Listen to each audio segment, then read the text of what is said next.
إن الحمد لله نحمده ونصلي على رسوله الكريم وأشهد أن لا إله إلا الله وحده لا شريك له وأشهد أن محمدا عبده ورسوله صلى الله عليه وسلم أعوذ بالله السميع العليم من الشيطان الرجيم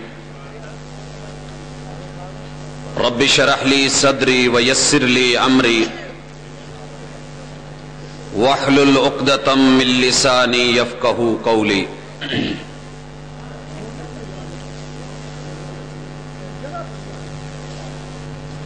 دشمن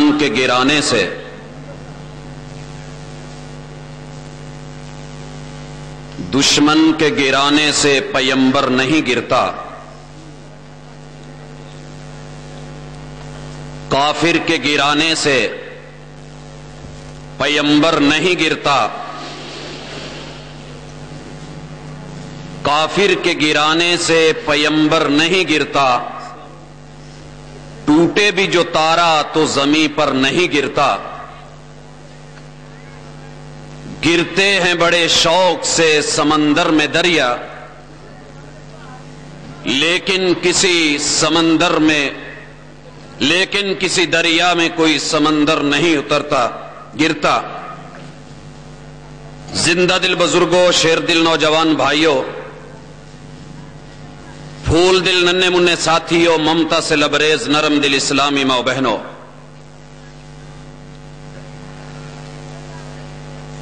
آج کی اس ملاقات کا عنوان صرف گوجرانوالہ کا ہی موضوع نہیں ہے، پوری دنیا کا سلگتا ہوا عنوان ہے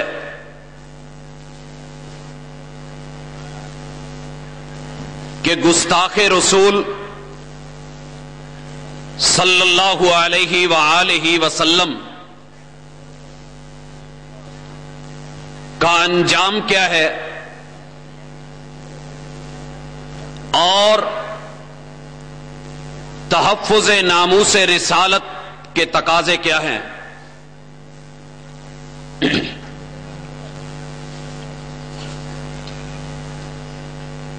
حضرات گرامی،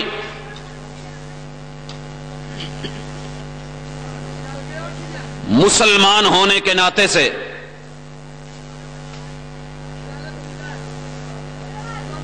آج کی اس ملاقات کے اندر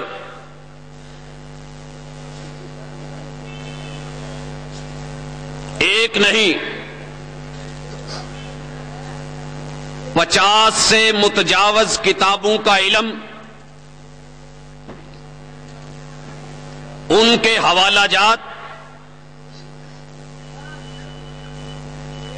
رسول اللہ صلی اللہ علیہ وآلہ وسلم کی ذات پر،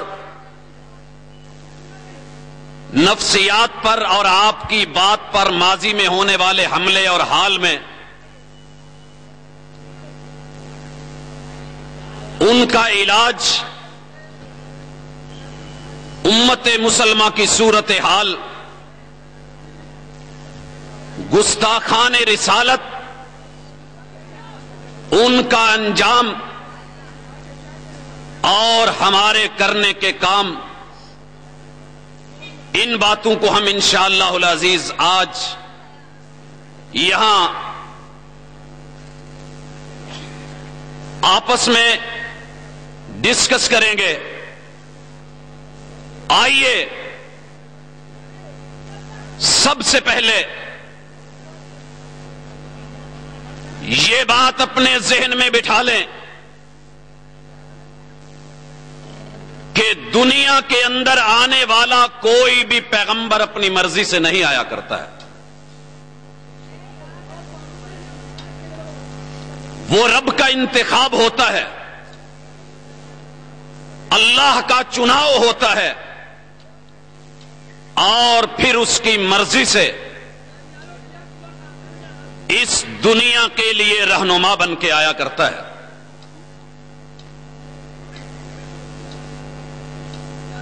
جب رسول مکرم صلی اللہ علیہ وسلم اس دنیا میں آتے ہیں تو آپ کی امت دو حصوں میں بٹی ہے. بھائیو یہ نام یاد رکھنے والے ہیں. ایک حصہ، ایک گروہ، اسے امت الدعوہ بولا جاتا ہے. یہ امت الدعوہ کون ہے؟ وہ لوگ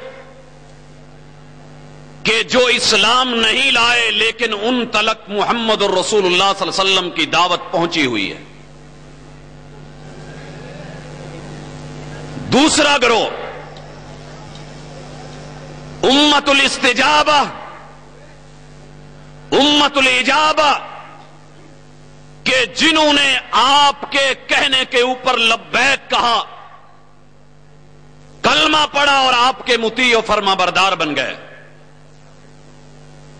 حضرات گرامی، آج میں جس ماحول میں بات کر رہا ہوں، اس ماحول کے اندر سب سے پہلے ہم عالم کفر کو لیتے ہیں، امت الدعوہ کو لیتے ہیں. یہ محمد الرسول اللہ صلی اللہ علیہ وسلم کے کارٹون، یہ آپ کی تضحیک، یہ امت کفر اور امت دعویٰ کی یہ نئی چال نہیں ہے. آؤ تاریخ کے اوراق کو دیکھو، یہ وہ لوگ ہیں جنہوں نے اپنے اپنے دور کے انبیاء سے صرف استہزاء اور مذاق نہیں کیا، بلکہ اگر ان کے بس میں آیا تو انہیں شہید بھی کیا، قتل بھی کیا. رب کا قرآن کہتا ہے. حضرات، صرف اتنا نہیں، انہوں نے اپنے اپنے دور کے انبیاء علیہم السلام کسی کو نشے کے اندر مست دکھایا، کسی کے بارے میں کہا کہ یہ نبی اجنبی عورتوں سے معاذ اللہ رنگ رلیاں مناتا تھا. کسی کے بارے میں کہا غیر کی بیوی اچھی لگی، اس پہ نہ صرف نظر رکھی بلکہ اس کو چھین کے اپنے حرم میں لے آیا. معاذ اللہ، استغفر اللہ. کسی پیغمبر کے بارے میں یہ کہا یہ اپنی بیٹیوں سے برا تھا. کسی کے بارے میں کہا بیٹیوں سے دھندا کرواتا تھا. کسی پیغمبر کی ماں کے بارے میں کہا زانیہ تھی. کسی پیغمبر کو